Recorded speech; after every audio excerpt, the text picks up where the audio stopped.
នេះខ្ញុំឃើញគេលេងអាវៈស្អីគេវាយជាមួយមីនៀនវាយជាមួយឡតនេះគេថាអាវៈនឹងលឿនដល់ចុងបញ្ចប់ទេណាគ្នាអា level បកប់វាអា level 18នេះគេថាលឿនដល់ទេលេងត្រឹមពាក់កណ្ដាលហ្គេមគឺចាញ់ហើយយើងមានគ្នា3នាក់ណាគ្នាដើម្បីចែកគ្នាម្នាក់ម្លែដើម្បី clear មីនៀនអញ្ចឹងណាហើយចាំមើលថាខ្ញុំអាចលេងដល់ level 18អត់អញ្ចឹងណាហើយអញ្ចឹងសម្រាប់គ្នាយើងណាដែលមានតម្រូវការចុះដាក់អារម្មណ៍ blue ឬក៏អារម្មណ៍ KK ក្នុង mobile ឬក៏ Free Fire ណាគ្នាដាក់បាននៅខាងបងនៅ Cry Store ហើយ event free ticket របស់ Skin Legend Leslie ក៏បានចេញមកម្ដងទៀតហើយអញ្ចឹងណាគ្នាអាចទៅដាក់យក full ticket នៅក្នុង website បានដោយខ្លួនឯងណាហើយឥឡូវច្បាស់ចូលមកដល់ level 2អីហើយមីនៀនឃើញចឹងមិនធម្មតាមីនៀនបាញ់ឈឺចុយតម្រាយហើយ level 2នេះ CP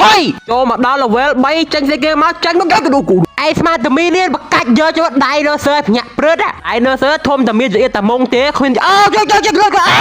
level 3 CP level 4ចេញមីនៀនមកក៏ភ្លុះម៉ែមកក៏ភ្លុះ level 4 CP level 5មីបកាច់ level 6ចេញស៊ីធានប៉ុណ្ណានៃម៉ែបកាច់បាត់ដាច់អូដាច់អូបើតនីចុយតែម្ដង level 7ចេញអាចមកក៏ភ្លុះសិតតែសត្វទលូនទូន level 7 CP level 8អាចអូគេច្រឡំស្គីជួយកាច់មកវល់យើផ្លត់ស្នៀតមកក្បាច់នេះបកាច់ដល់ក៏កមកឃ្លាមីននេះហើយលេចេញទៅកធាយ3ក្បាលពីណាអូងាប់ចុយម្ដាយហេនវិញណាកធាអត់សូវតាន់បើកធានេះតាន់ឯងងាប់ទៀតឯនេះ level 10នេះគឺ CP level 11 CP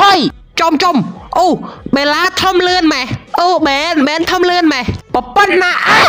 បកាច់ level 13 CP ជួយ level 14 អូខេ level 15 CP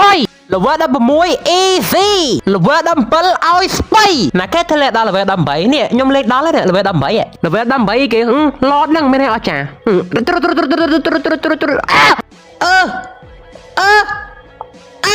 ចាញ់វគ្គស្អីក៏ចាញ់ដែរឃើញគេថាអត់មានអ្នកលេងដល់ level 18ប៉ុន្តែខ្ញុំលេងដល់ level 18ខ្ញុំខ្លាំងអត់តែចាញ់